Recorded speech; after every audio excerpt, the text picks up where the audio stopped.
Bonjour, bonjour à vous, bonjour, bonjour. Shalom, shalom à tous, shalom. Alors, nous sommes le dimanche 5 octobre 2025. Dimanche 5 octobre 2025. Le thème, c'est la mer, les murs, la fondation. La mer, les murs, la fondation de la maison. Alors, tout d'abord, la mission d'une femme sur la terre, sa mission, c'est d'être une mère. Sa mission, c'est d'être une mère, pas seulement que pour ses enfants. C'est la mission d'une femme, c'est d'être une mère. La mère, c'est la fondation. C'est les murs. La maison est composée du mur, de la fondation et du toit. Le toit, c'est le père, mais les murs, la fondation, c'est la mère. C'est la mère qui porte la vie. On va aller en Proverbes. On va commencer par le chapitre 31. Proverbe 31. On va lire. Les paroles du roi Lemuel. Le fardeau, regardez, par lequel sa mère l'instruisit. C'est sa mère qui l'a instruit. Et oui, l'éducation vient des parents. Le père aussi fait l'éducation, mais la mère aussi. Sa mère l'instruisit. Regardez, Proverbe 31, chapitre 1. Quoi, mon fils? Quoi, fils de mes entrailles? Quoi, fils de mes vœux? Ne donne pas ta force aux femmes, ni tes voix à celles qui détruisent les rois.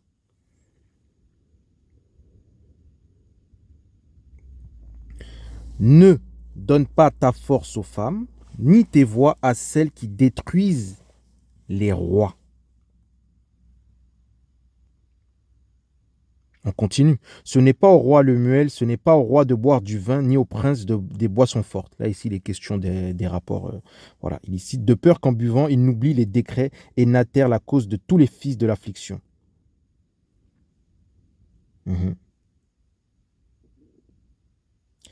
Proverbe 31, Proverbe chapitre 31, verset 10. Qui trouvera une femme talentueuse, car son prix surpasse de beaucoup les perles. Le cœur de son mari a entièrement confiance en elle. Ainsi, il ne lui manque pas de butin. Elle fait du bien tous les jours de sa vie et jamais du mal. Alors, on voit ici au travers de ces passages la femme qui a le rôle d'une mère qui est une mère. Une femme, soit elle va détruire ta vie, soit elle va t'élever. C'est ce qu'on voit au travers de ces deux passages qu'on vient de lire. Là, en Proverbe chapitre 31, on nous dit clairement, soit elle va détruire ta vie, on voit, il dit clairement, détruise les rois, ou soit elle va t'élever. En Proverbe 31, verset 12, elle fait du bien tous les jours de sa vie et jamais du mal. Et son mari a confiance en elle. Pourquoi une femme, soit elle t'élève, soit elle te détruit? Parce que la femme, elle porte la vie en elle. Elle porte la vie en elle. Voilà. Elle porte la vie en elle.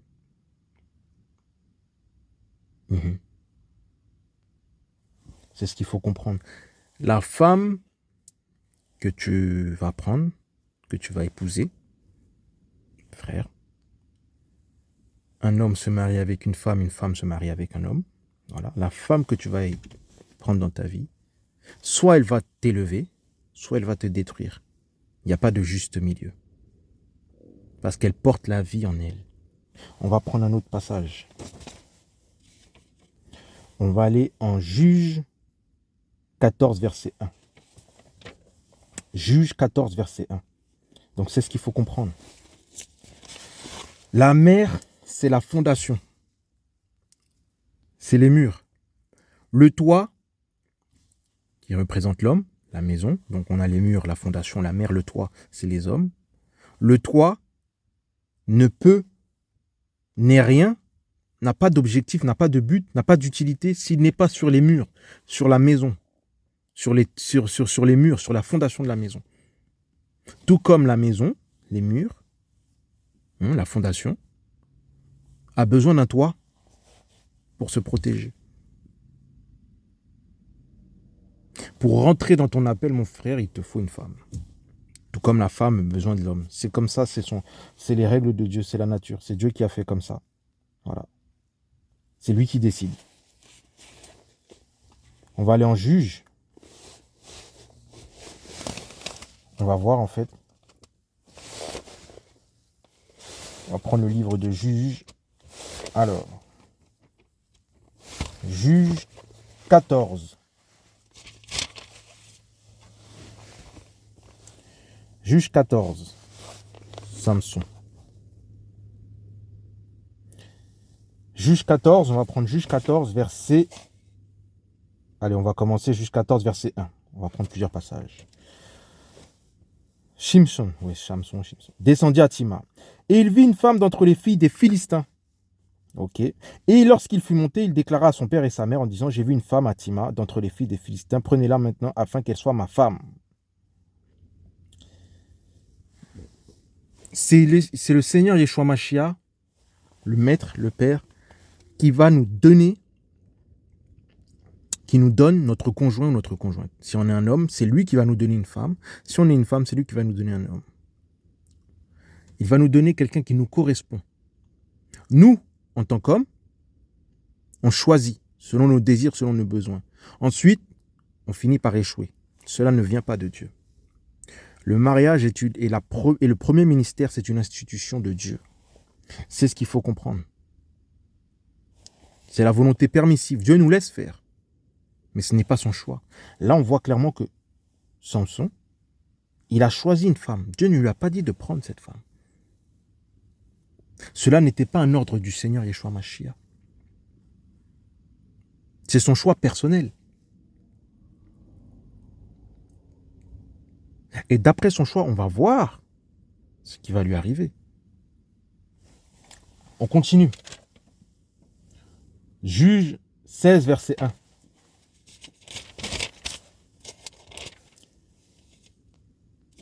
Or, Samson s'en alla à Gaza. Il vit une femme prostituée et il entra chez elle. Voyez? Il prend plusieurs femmes. Des femmes qui ne lui sont pas destinées, qui ne sont pas de la volonté du Seigneur. Il se laisse guider par sa convoitise. On continue. Juge 16, verset 17. Regardez.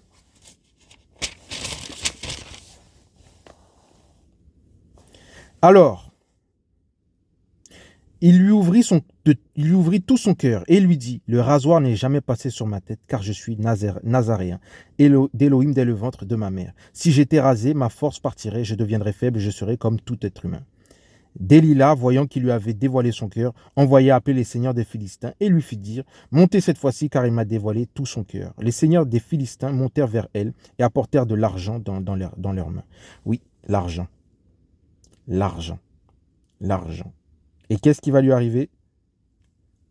Eh bien, il va se faire attraper, il va se faire prendre. Eh oui. Qu'est-ce qui a tué Samson? Regardez, Juge 16, verset 21. Les Philistins le saisirent et lui crevèrent les yeux, et ils descendirent à Gaza et le lièrent avec une double chaîne de cuivre, et ils tournaient la meule dans la maison d'arrêt. Qu'est-ce qui a tué Samson? Sa désobéissance, mais aussi son amour pour les femmes. Une femme, soit elle te détruit, soit elle t'élève.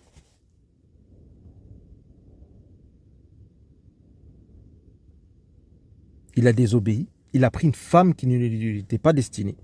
Elle a fini par le détruire. Elle a détruit qui? Un homme qui avait la force et la puissance de Dieu.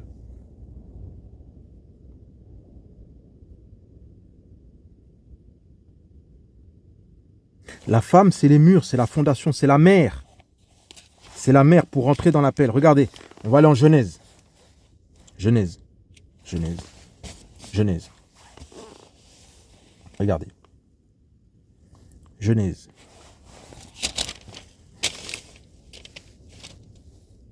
Alors.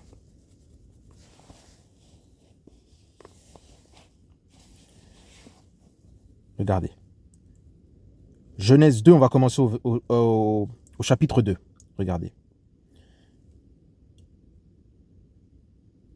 Genèse 2, on va prendre. Genèse 2, chapitre 2, verset 18. Et Yahvé l'Élohim dit, il n'est pas bon que l'être humain soit seul. Je lui ferai une aide qui soit vis-à-vis, qui soit son vis-à-vis. Je lui ferai une aide. Une aide. Vous voyez, il n'est pas bon que l'être humain soit seul. Je lui ferai une aide. Adam avait tout ce qu'il voulait sur la terre. Il appelait les animaux comme il le voulait. La terre lui appartenait, mais il lui manquait quelque chose. Il lui manquait quelque chose. Les murs, la fondation, une femme. Voilà. La femme, c'est l'aide de l'homme. C'est ce qui va lui permettre de rentrer dans son appel.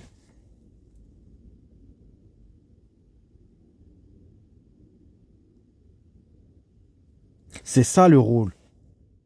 Son rôle, c'est d'être une mère. Elle va le faire rentrer dans son appel. Malgré tout ce qu'il avait, il avait quand même besoin d'une femme. C'est ce qu'on voit ici. Dieu lui a donné une aide. Eh oui.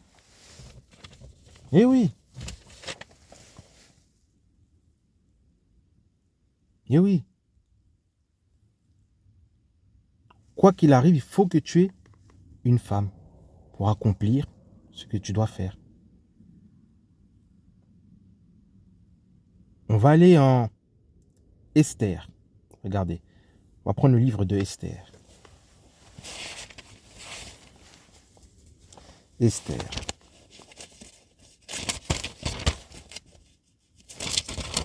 Sans une femme, tu ne peux pas rentrer dans ton appel. Même Adam avait besoin d'une femme. Esther. Regardez le rôle de la femme. On va prendre le livre d'Esther. Une femme protège sa famille, protège aussi également ses enfants.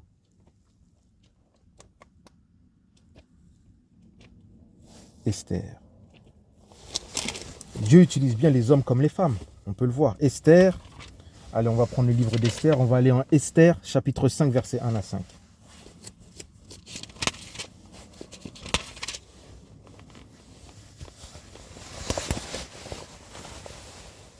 Quand le 3e jour fut arrivé, Esther s'habilla royalement et se tient debout dans la cour intérieure de la maison du roi, en face de la maison du roi.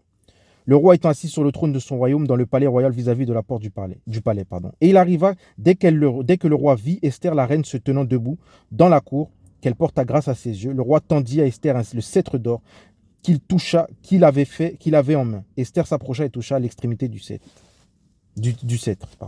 Le roi dit, qu'as-tu Esther, et demandes-tu que sera la moitié, que ce sera la moitié du royaume, elle te sera donnée. Regardez. Esther, toujours dans le livre d'Esther. Esther chapitre 7. Le roi et Aman allèrent au festin chez la reine Esther. Le roi dit encore à Esther, ce second jour, pendant qu'on buvait le vin, quelle est ta demande, Esther, et elle te sera accordée. Et quelle est ta requête? Quand ce sera la moitié du royaume, cela sera fait.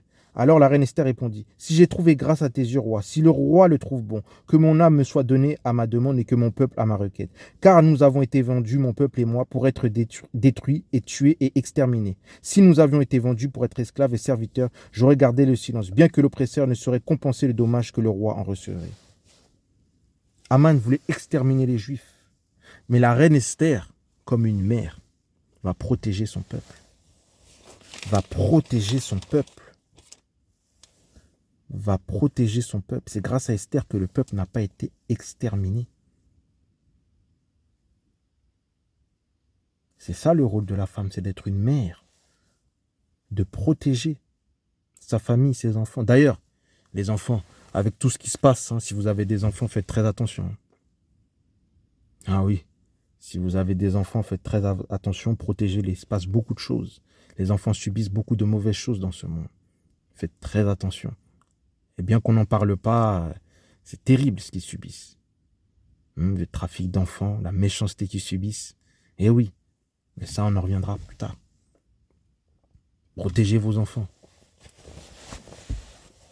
Donc c'est ça le thème, on peut le voir. On va aller en Josué.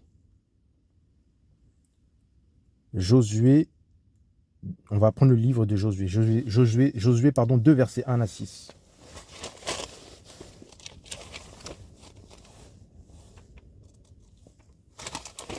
Josué 2, versets 1 à 6.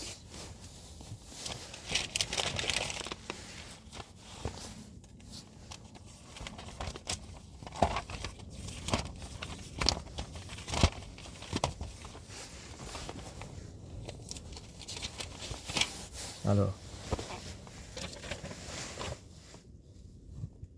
Or, Yahushua, fils de Nun, envoya secrètement de Sittim 2 hommes pour espionner en disant « Allez examiner la terre de Jéricho ». Ils partirent et entrèrent dans la maison d'une femme prostituée nommée Rahab. Rahab. Et qu'est-ce qu'elle va faire, Rahab?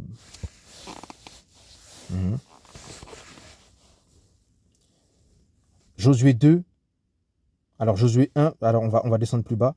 Et le roi de Jéricho envoya dire à Rahab, fais sortir les hommes qui sont venus chez toi et qui sont entrés dans la maison car ils sont venus pour explorer la terre. Or la femme prit les 2 hommes et les cacha. Puis elle dit, il est vrai que des hommes sont venus chez moi, mais je ne savais pas d'où ils étaient.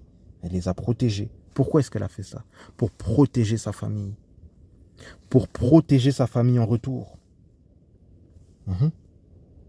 Josué 2, versets 11 à 14. On continue. Nous l'avons entendu, notre cœur s'est fondu. Et il ne s'élève plus de souffle dans aucun homme devant vous. En effet, c'est Yahvé votre Elohim, qui est Elohim d'en haut les cieux et ici-bas sur la terre. Maintenant, s'il vous plaît, jurez-moi par Yahvé. Puisque j'ai usé de bonté envers vous, vous userez aussi de bonté envers la maison de mon père. Et donnez-moi un signe de votre fidélité, vous laisserez vivre mon père, ma mère, mes frères et mes sœurs, et tous ceux qui lui appartiennent, et que vous sauverez nos âmes de la mort. Et ces hommes nous répondirent, nos âmes mourront à votre place si vous n'exposez pas cette affaire. Et quand Yahvé nous aura donné la terre, nous userons envers toi de bonté et de vérité. Rahab a protégé sa famille. Elle a protégé sa famille. C'est ça le rôle de la femme. C'est d'être une mère. Et oui. Et oui. Marc 1, verset 29 à 30. Marc 1, verset 29 à 30.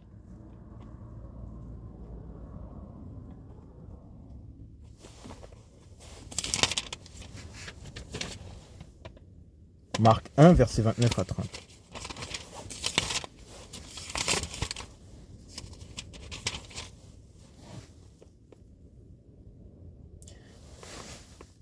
Et immédiatement après étant sortis de la synagogue, ils se rendirent avec Jacob et Yohanan à la maison de Shimon et d'Andréas.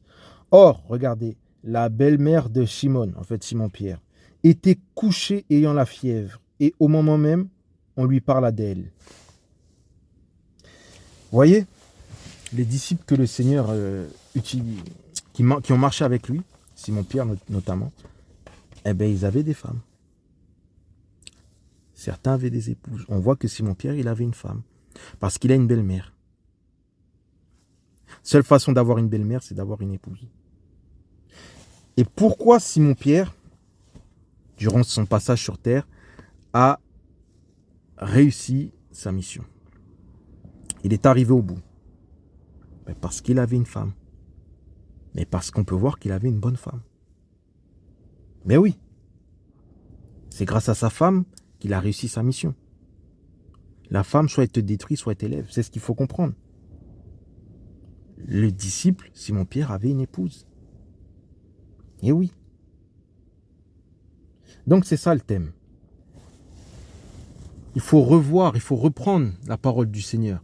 Aujourd'hui, avec le temps qui court, on entend parler, oui, des nouvelles façons de vivre dans la société, le féminisme et tout ça. Non. Non. À partir du moment qu'on se détourne de Dieu, des règles et des lois de Dieu, ça laisse place à pas mal de mauvaises choses. Et toutes ces lois-là, tous ces modes de vie, c'est juste pour détruire les familles. Il faut remettre Dieu au centre. Et oui, notamment au sein d'un couple. Il faut que Dieu revienne au centre. Et oui, c'est pour ça que beaucoup de familles sont détruites, brisées. Et oui. Le rôle d'une femme, c'est d'être mère et de protéger sa famille. Et de permettre à son mari de rentrer dans son appel. Soit c'est ça, soit elle va te détruire. Voilà, c'était ça le thème. Donc voilà. Bonne journée à vous, frères et sœurs.